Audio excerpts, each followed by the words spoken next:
The night before my wedding, I found my fiancée in the back of the limo with my nephew. My mom and I had caught them, and before we could even process it, the headlights flared and the car lurched forward. They hit us. Then they reversed, rolling over my mom's body again and again. She shoved me out of the way, a final act that saved my life but shattered my mind. I woke up with no memory of that night, or much of anything before it.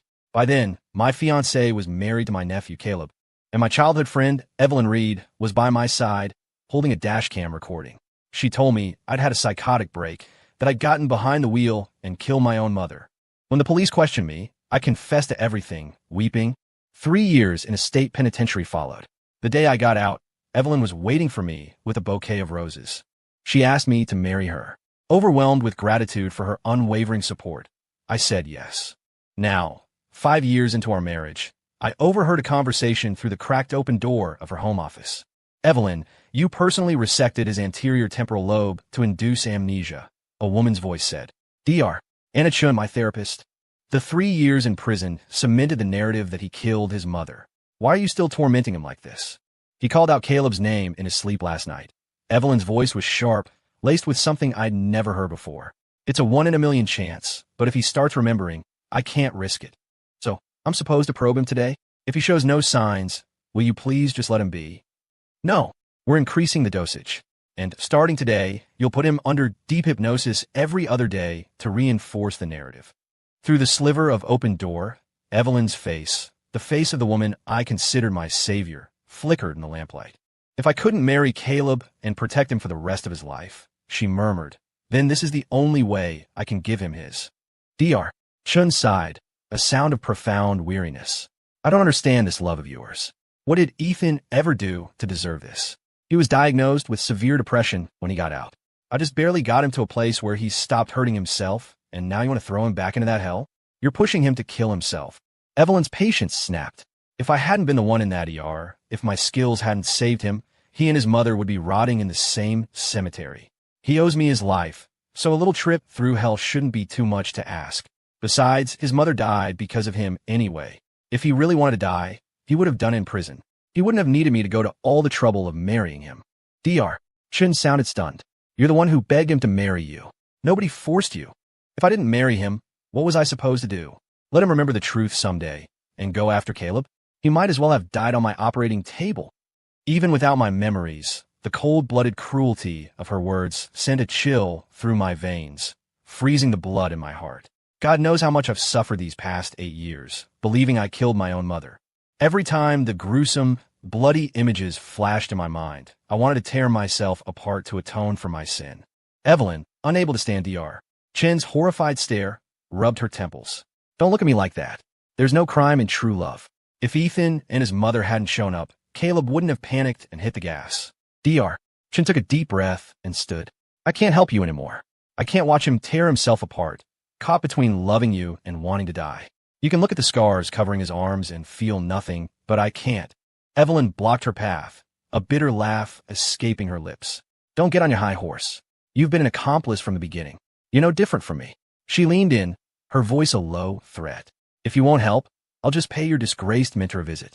He's got a reputation for a reason. With him on the job, I won't have to worry anymore. It'll just cost me, but money is the one thing I'm not short on.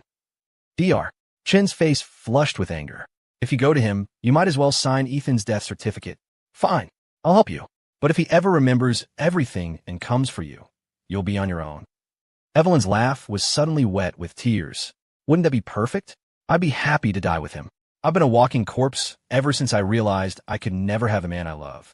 If I can solve this one last problem for Caleb, my death will have meant something. The hot tea in my hand sloshed over my knuckles, but I felt no burn. I fought down the rage building in my chest, steadying myself against the wall as I crept back to the bedroom. Staring at the dense network of faded white lines on my arms, my heart seized with a pain so sharp it stole my breath. The savior who had pulled me from the abyss was the very demon who had engineered my descent into hell. Evelyn saved my life only so I could take the fall for the man she truly loved. And I, like a fool, have been eternally grateful, falling deeper in love with her every day. I'd even treated Caleb, my only living relative, with all the love and generosity I had. The glass in my hand shattered from the force of my grip, and blood welled in my palm. The sound brought Evelyn running from her office. Ethan. Her eyes widened at the sight of my bleeding hand. She rushed to the bathroom for the first aid kit. Ethan, I'm begging you, please. Please stop doing this to yourself. She knelt before me. If you need to let it out, take it out on me. Her eyes were red with what looked like genuine pain and concern, making me question if what I'd just heard was real or some waking nightmare. But the throbbing in my wrist, a fresh memory, was a stark reminder. She was acting. She knew I loved her, that I couldn't bear to hurt her. She said these things on purpose, to make me feel even more guilty for worrying her. Evelyn, I said, my voice flat. My mom died a horrible death. Don't you think the person responsible deserves to go to hell? Misunderstanding, thinking I was suicidal again, she threw her arms around me, holding me tight. Ethan, you've already paid for what happened. You deserve to be happy for the rest of your life. If you died, what would I do? Thanks to her, there was no happiness left in my life to speak of. She wanted me to writhe in agony, to suffer in the depths of despair. She probably hoped I would just die, but I couldn't. My mother gave her life for mine. Even with my fresh injury, Evelyn insisted that Dr. shouldn't proceed with the deep hypnosis session. The familiar, suggestive words guided me back through the horrific memories. But this time was different. This time, the face behind the wheel, the person flooring the accelerator and running my mother down, wasn't me. I finally saw his face clearly. It was Caleb. When the session ended, Dr. Chen looked at my tear-streaked face, a flicker of pity in her eyes. She opened her mouth to say something, but Evelyn cut her off and showed her to the door. Then, just like any other night, Evelyn went to the kitchen to make dinner. But I didn't miss it. I saw her slip a few drops from a small vial into my bowl of soup. The warm, comforting dinner that used to fill me with a sense of peace and love now seemed like a lethal poison. As always, Evelyn picked up my bowl, carefully blowing on a spoonful to cool it. Just then, her phone rang. Her face, usually a mask of calm control, contorted with a panic I had never seen before. Aunt Evie, I got rear-ended. I think I'm going to die. The soup bowl crashed onto the table, its contents splashing everywhere. Caleb, don't be scared. I'm on my way. She left in such a hurry, she didn't even bother to drug me again. I stared after her for a moment, then scraped our entire dinner into the trash. Using Caleb's birthday, I unlocked the door to the one place Evelyn never let me go, the basement. It was her private lab, but my eyes were drawn to the desktop computer and the heavy-duty safe next to her workbench. I knew, with a gut-wrenching certainty, that her secrets were in there. Caleb's birthday worked again, unlocking the computer. Inside, beyond folders of clinical research, was a single, massive directory, thousands of photos of Caleb. For years, under the guise of taking me out for fresh air, she had been using me as a prop while she took countless professionally framed, heroic shots of him. I pulled out my own phone and scrolled through the pictures she'd taken of me on those same trips, blurry, off-center tourist snapshots, taken with maximum indifference. What shocked me even more was the contents of the safe. It was filled with dozens of small, clay figurines. I never knew that Evelyn's hands, the same hands that performed life-saving surgeries, could sculpt Caleb's likeness with such breathtaking precision. The handsome little statues seemed to stare right through me, alive with an energy that made my skin crawl. Slowly, their perfect faces merged with the twisted, snarling face from my recovered memories.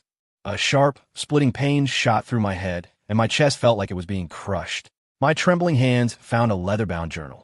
On the cover, in her elegant script, were the words, 1,000 things for Caleb. Number 1. Resect Ethan's anterior temporal lobe. Number 2. Give mom's ashes to Caleb to flush down the sewer. Number 3. Bribe an inmate to pretend to be mom's ghost, to whisper accusations in my ear at night and worsen my depression. Number 4. Marry Ethan. The most recent entry. Have Anna reinitiate deep hypnosis. For the man she loved, Evelyn had truly thought of everything. I scoured her computer and the journal, but I found no hard evidence, nothing that would prove what really happened that night. After taking pictures of every page, every photo, every testament to her obsession with Caleb, I put everything back exactly as I found it and left the basement. The moment I locked the door, Evelyn called. I ignored it. A text immediately followed.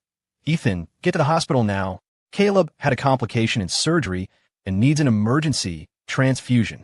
If I didn't know the truth, my affection for my nephew, the only family I thought I had left, would have sent me running without a second thought. But I wasn't that fool anymore. I ignored her message, ran a warm bath, and sank into the water, but a deep, unshakable chill radiated from my bones. I traced the faded scars on my arms, the symbols of my penance, and my heart ached. If Mom knew I'd been torturing myself like this, how heartbroken she would be. Lost in my grief, I didn't even hear Evelyn come home. The bathroom door flew open, and she yanked me out of the tub. What the hell are you doing? This is no time for a bath. Get dressed. We're going to hospital to give Caleb blood. It was a 30-minute drive from the hospital to our house. For her to have made it back in 10 meant one thing. Caleb's situation wasn't nearly as urgent as she claimed. I pulled my arm from her grasp. Why can't they just use the hospital's blood bank? Why does it have to be me? You donated to him last time. It's better if we use your blood again. I suddenly remembered another entry in her journal. Make Ethan his permanent blood bag. I took my sleeping pills. I lied. I'm not fit to donate. Evelyn waved it off. That prescription expired 6 months ago. It won't affect the blood. It went without saying that the reason it wouldn't affect anything was because she'd long since replaced my Ambien with vitamin supplements. But I pushed, unable to stop myself. How can you be sure? What if there's still enough in my system to hurt Caleb? I stared at her, waiting, hoping for something, anything. She just gave me a dark, unreadable look. What is with you today? You've always doted on Caleb. She said it so casually, as if she hadn't been the one who'd brainwashed me, who'd hypnotized me into loving my mother's killer like a savior. Well, I didn't answer. She threw clothes on me and dragged me out the door. She'd conveniently forgotten that I had come home from visiting my mom's grave yesterday with a high fever, a common occurrence, or that I'd woken up from a nightmare and cut my wrist again. If she hadn't found me and bandaged it, I would have ended up in the ER myself. Pills or no pills, my body was in no condition to donate blood. But Evelyn gave me no choice. In the emergency room, she had a nurse hold me down while she prepped the needle herself. Finding a viable vein among the scarred landscape of my arms was no easy task. After the blood I'd lost last night, I didn't have much to give.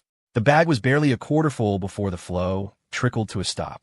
Evelyn started squeezing my arm, trying to force more blood from the vein. It was no use.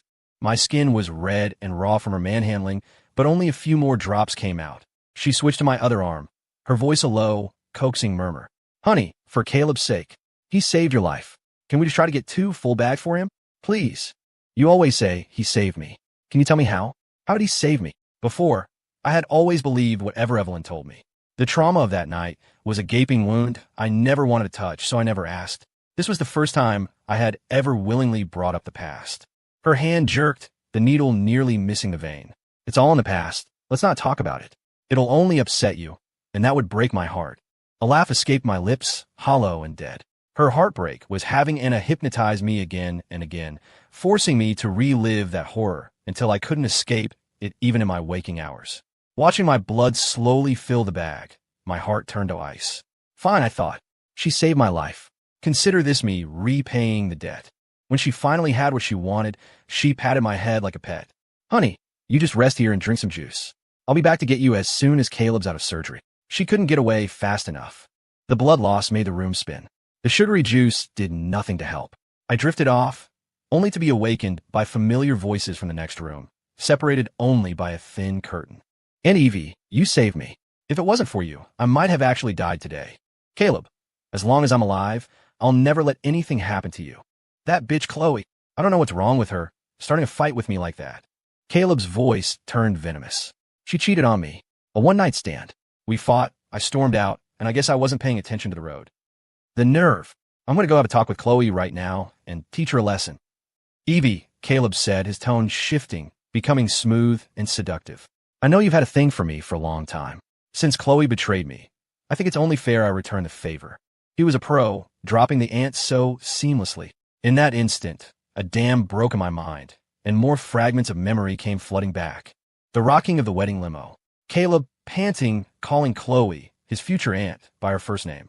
The curtain next to my bed trembled, and through the gap, I saw Caleb pull Evelyn in, kissing her deeply. To my surprise, she pushed him away, but Caleb pouted. Evie, if you won't help me get back at her, I'll just go find some other girl. I can't let that bitch Chloe get away with this. The anger in Evelyn's eyes melted into raw desire. They fell into a passionate kiss. But Caleb was still recovering, so she handled him with the delicate care one might reserve for a priceless treasure. My heart, already numb, was pierced by a fresh wave of agony. I raised my phone and recorded them, their bodies tangled together. The same moves, the same cheap seduction, and yet both women who were supposed to be mine fell for it so easily. They didn't stop until the middle of the night. After Evelyn left, Caleb ripped back the curtain. His face was flushed, his eyes gleaming with mockery.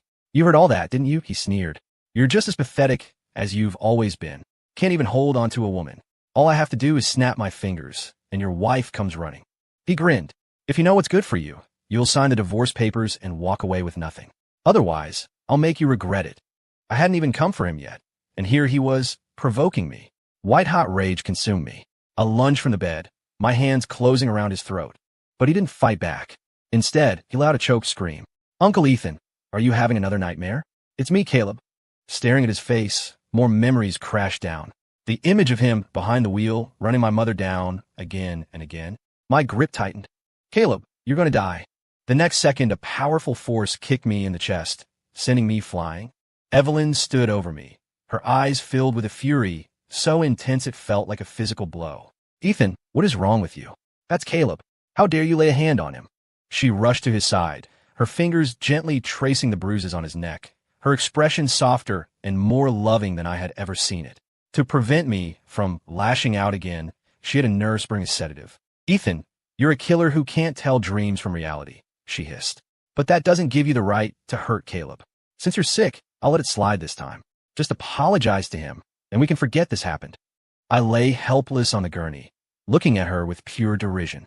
Evelyn, who's the real killer here? And who's really hurting whom?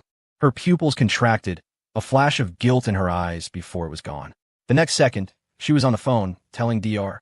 Chen to get to the hospital. I've been hypnotized so many times I knew exactly how to fake it.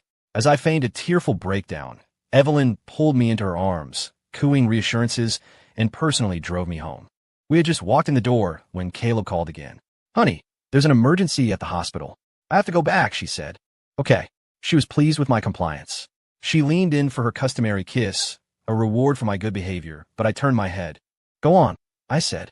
Your patient needs you. She frowned, studying my face for a few seconds. Honey, are you all right?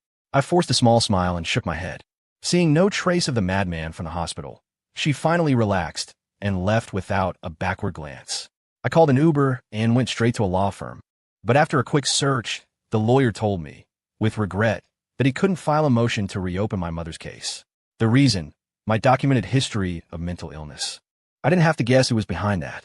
A chill washed over me, so cold it felt like I was encased in ice. What kind of love could drive a woman to do something like this for a man? Evelyn didn't come home that night. I was on the verge of going back to the hospital to kill Caleb and myself, but Dr. Chen stopped me in the parking lot. I know you remember, she said, her voice heavy. Your mother died to save you. She wanted you to be happy. Dr.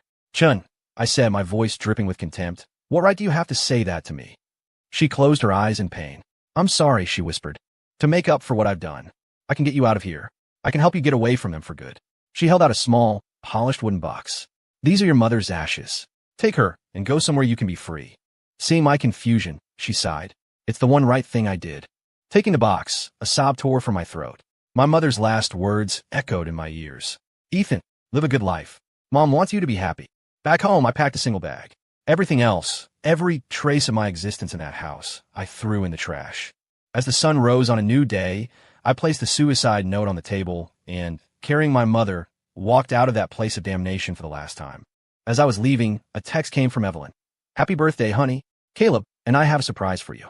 Meet us at this address later. A moment later, a video came through from Caleb, a clip of him and Evelyn kissing passionately. I replied to him, wishing you both happiness. I bundled all the evidence, the videos of their affair, the photos from Evelyn's computer, the pages of her journal, into a single compressed file and set it to be delivered in a timed email. After straightening each other's clothes, Evelyn and Caleb waited, a shared, secret smile between them, for my arrival. But the next call she received wasn't from me. It was from a colleague. Dr. Reed, I just saw a news clip about a man who jumped off the pier. He looked a lot like your husband. Evelyn barely reacted. Impossible. You must be mistaken. He has depression, yes, but he's too afraid to actually die. With all the times he's cut himself, if he really wanted to be dead, he'd have succeeded by now. She was so certain, so sure that my love for her, my fear of pain, would always create a powerful will to live, even in my darkest moments. She hung up, checked the time, and eagerly clutched the gift box she'd brought for me. She still felt a pang of guilt for kicking me so hard yesterday. Even though she'd had Anna hypnotize me into believing I'd just fallen, she'd seen me limping, and it bothered her. If Caleb hadn't been complaining about his own pain, she would have stayed home last night to ice my ribs and give me a massage. She opened the jewelry box, looking at the custom diamond-studded watch inside, and couldn't help but picture the look of pure joy on Ethan's face when he received it. It was only with her that he ever seemed truly alive, as if he lived only for her. And in a way, it was true. From the moment she saved him, she had controlled his fate. She didn't know when, exactly, she had fallen in love with that feeling. The feeling of being his savior, of being worshipped and adored by him. No matter how much pain he was in, a single scrap of warmth or affection from her was enough to fill him with a hope to keep living. A smile touched Evelyn's lips, which immediately sparked a jealous fire in Caleb, who sat beside her. "Evie, is that watch for me?" "Thank you, I love it." Caleb was certain that if he said he liked it, she would give it to him, just like she always did. But this time he was wrong. Evelyn quickly snapped the box shut. "This is a birthday present for your uncle. If you like it, I can have another one custom made for you." Caleb knew she'd keep her word. The one she got for him would probably be even more expensive than Ethan's. But this was the first time Evelyn had ever put so much thought into a gift for Ethan. He couldn't stand it, especially not after they had just spent the night together. "Evie, what's the point of buying such an expensive gift for a shut-in like Ethan? He never goes anywhere," Caleb whined. "You should just give this one to me. You can get him some cheap little thing like you usually do. That's always been enough to make him happy for days." His words startled Evelyn. She realized he was right. This was the first truly luxurious gift she had ever bought for Ethan. If he received it, he would surely be so overjoyed that he'd forget all about the deep hypnosis session scheduled for the next day. Without a second thought, she again refused Caleb's request. Everything she did was for Caleb's benefit. Surely he would understand that this was just a watch. But Caleb didn't understand. Just like always, he grabbed her arm, shaking it and pouting. "I like this one, Evie. Just give it to me." He used to call her Aunt Evie. Now, hearing him say Evie grated on her nerves. "Caleb, stop it. Your uncle will be here any minute. Don't be so childish." Caleb's eyes instantly filled with tears, his face a mask of wounded pride. Half an hour past the scheduled meeting time, and Ethan still hadn't arrived. Evelyn, oblivious to Caleb's pouting, tried calling several times, but the calls went straight to voicemail. She stared at the door to their private room, a strange sense of unease creeping over her. Suddenly, her phone buzzed with an email notification. The sender was Ethan Hayes. She froze. Why would Ethan be sending her an email? She opened it. The screen filled with the photos and videos I'd sent. The gift box slipped from her fingers and clattered to the floor.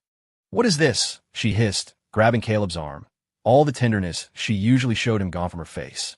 Caleb glanced at the screenshot of his own texts. He felt no remorse. "Evie, we spent the whole night together. Don't you know how I feel by now?" he said smoothly. "Ethan might be my uncle, but he's nothing compared to me. Aren't you tired of that pathetic waste of space who tries to kill himself just to get your attention? Besides, he's a murderer. What makes you think he deserves you?" Evelyn had never imagined such words could come from Caleb's mouth. It was one thing for her to hurt Ethan. She was a mess, she knew that. But Caleb was the actual killer, the one who had benefited from all of this. How dare he say something so vile? She shoved him away. "Last night was a mistake. We both have families. We are never speaking of this again.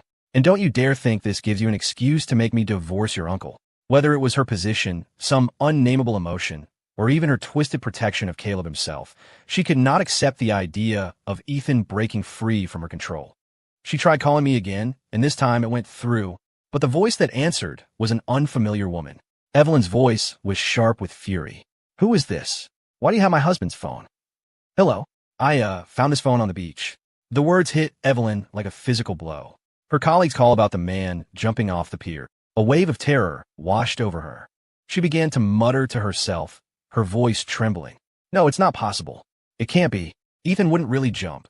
She got the address from the woman and ran for the door. But Caleb grabbed her, holding her back. "Evie, he wouldn't kill himself. If he was going to do it, he would have done it years ago. Why today?" But Evelyn knew how much I loved her.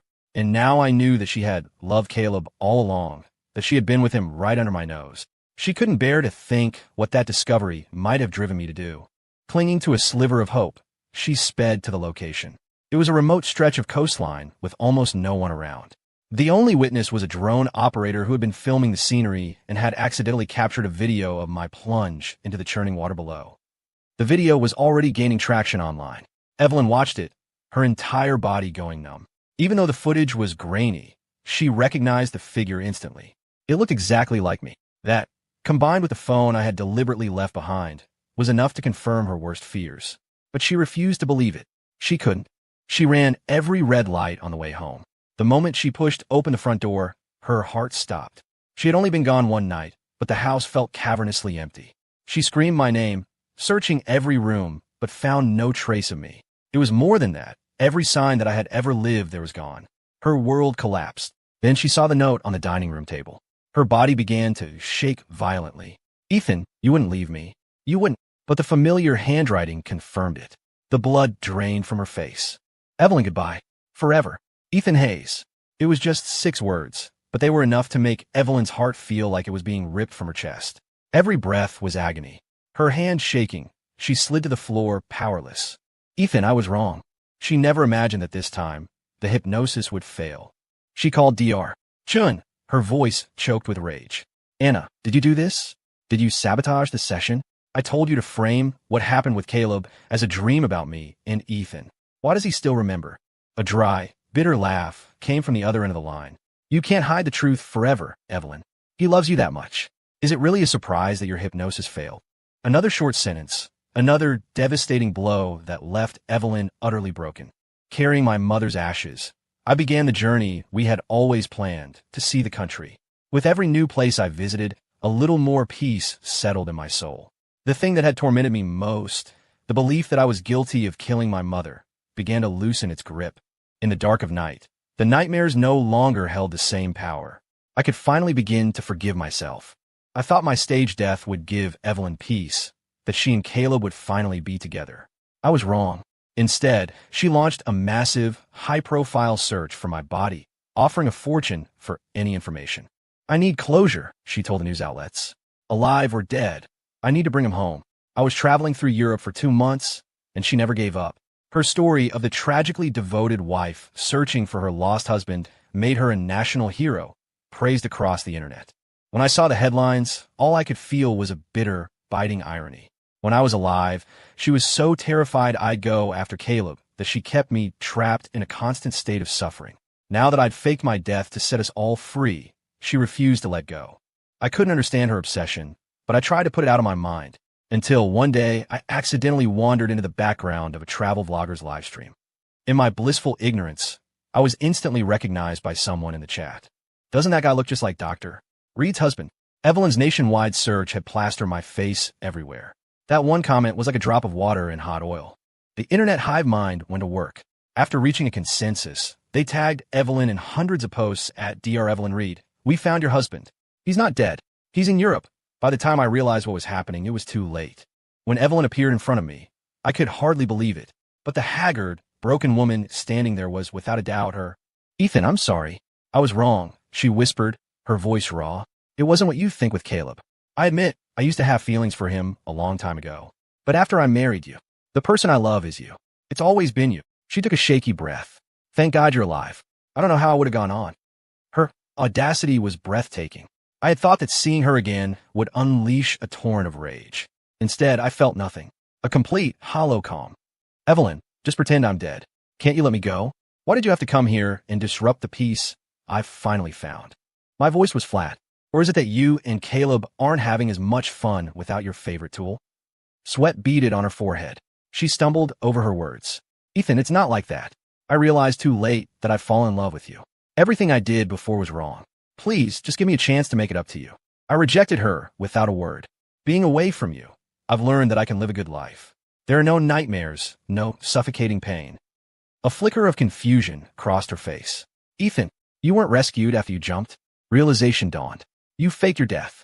Her voice filled with a wounded, possessive tone. Ethan, you love me. I'm the only reason you're alive, the only thing that gives you courage. How could you pretend to be dead and leave me? I stared at her, amazed that even after everything, she still had the gall to blame me for leaving. You know damn well why I left, I said. Or do you want to drag me back home and have DR? Shouldn't put me under again? Make me believe I'm a monster who murdered his own mother. I took a step closer. Or maybe you have some new, improved method for erasing my memory entirely? The words caught in her throat. Her already pale face turned the color of ash. She wanted to explain, but she had no explanation to give. Finally, she just managed to stammer. Ethan, you remember everything. I look her straight in the eye. Not just remember, I said slowly. I know you're the one who removed part of my temporal lobe. You did it to give me amnesia, so you could hypnotize me into taking the fall for Caleb. Panic and self-loathing filled her eyes. She sank to her knees before me. Ethan, I'm so sorry. I don't know how I could have been so cruel, how I could have done those things to you. You have to believe me. I was just like Chloe, completely under Caleb's spell. That's why I betrayed you. Her voice rose with desperation. You're not pressing charges against Caleb, so can't you find it in your heart to let this go and start over with me? She pulled out a gift box, opening it with trembling hands as if it were a holy offering. Look, this was your birthday surprise. Do you like it? The old Ethan would have loved it, but the Ethan who had made her his entire world died the moment he learned the truth. I backed away from her as I began to list, one by one, the entries from her journal. 1,000 things for Caleb. With every item I recited, another drop of color drained from her face. Stop, she finally choked out, covering her face with her hands. Tears streamed through her fingers. Before, a single frown from her would have been enough to break my heart. Now, watching her sob in agony, I felt nothing but a profound emptiness. She looked up, her eyes searching mine for something, anything, but after a long moment, she found no love, not even hatred, just a void. The discovery shattered the last glimmer of light in her eyes, leaving only darkness. Ethan, I know what I did was unforgivable. Discovery shattered the last glimmer of light in her eyes, leaving only darkness. Ethan, I know what I did was unforgivable. I don't dare ask you to forgive me, but I can't stand the thought of you being out here alone. Please come home with me. I'll spend the rest of my life making it up to you. I suddenly lost all desire to even speak to her. I turned to walk away. Evelyn scrambled to her feet and grabbed my arm. The feeling of her touch was so repulsive that I reacted instinctively, slapping her hard across the face. Evelyn, you make me sick. I spat. Are you blind? Can't you see that being away from you is the only way I can truly live? If you feel 1 ounce of remorse for what you've done, then get out of my life and never come back. She slowly turned her head back to face me, her cheek bright red, her eyes filled with a universe of pain. Ethan, now I finally understand, she whispered. I know how much pain you were in every time I made you relive your mother's death. These past 2 months without you, every second has been that same hell. She suddenly yanked up her sleeve. Her arm was covered in fresh, angry red scars. I looked at the wounds, so similar to my own, and laughed. You can't possibly think that showing me that is going to make me forgive you. She shook her head frantically. No, Ethan, that's not it. I just want you to know. I really know that I was wrong, but not all mistakes can be forgiven. She read the finality in my eyes, but a desperate hope flared within them. Ethan, I know what I have to do, she said, her voice suddenly firm. I'm going to put everything back on the right track. Wait for me. She booked a flight and left. I booked a flight in the opposite direction, taking my mother to our next destination. To stop her from using the internet to track me down again, I posted everything online, the photos, the diary pages, the videos. Her carefully crafted image as the loving, devoted wife shattered overnight. Even Dr. Chun came forward, issuing a public, remote apology to me on social media. Ethan Hayes, I am so sorry. I didn't respond. Dr. Chun then took it upon herself to ask the online community to respect my privacy and stop posting my whereabouts. The internet, while still spewing venom at Evelyn, began to actively scrub my digital footprint. When Evelyn confronted Caleb and told him to turn himself in, he looked at her like she had lost her mind. Evelyn, are you kidding me? Ethan killed his own mother. Why the hell would I confess to anything? Evelyn gave him a cold, chilling smile. Did you really think that just because I cleaned up your mess, you could escape the consequences forever? I'm the one who let you get away with it for 8 years. So I'll be the one to deliver your punishment. Before he could react, she pulled out a knife and plunged it into his abdomen. Caleb never imagined she would turn on him, but she didn't stop there. She hired Dr. Chen's notorious and disgraced mentor. Her instructions were simple. Make him feel a pain so deep it leads to despair. Evelyn didn't send Caleb to prison. Instead, she paid a fortune to have him subjected to daily psychological and physical torture. Caleb, who had been coddled his entire life, had never known true suffering. Within 2 weeks, he had a complete psychotic break. After Chloe flaunted a new affair in his face, he snapped, pushing her into oncoming traffic. Evelyn personally performed the surgery on Chloe, a surgery that unfortunately had complications, ensuring she would never walk again. After all this was done, Evelyn resumed her frantic search for me. But I've been getting updates from Dr. Chun, and this new, terrifying version of Evelyn was someone I wanted nothing to do with. I kept moving, Never staying in one place for long, my mother's ashes my only companion. A year later, she found me again. It was unavoidable. She looked 10 years older, and more than half her hair had gone gray. Ethan, she said, her voice raspy, as long as I refuse to sign the divorce papers, you'll always be my husband. I never thought her obsession ran so deep. As long as I stayed out of the country, she couldn't legally force me to do anything. But I was tired of being hunted by this madwoman. Evelyn, can't you just let me go? I said, my voice cold. My life in exchange for your mercy. Wasn't my 8 years of hell enough to repay that debt? Or do you want to force me back into that nightmare? To make me relive that agony over and over again? Every time I see you, it all comes back.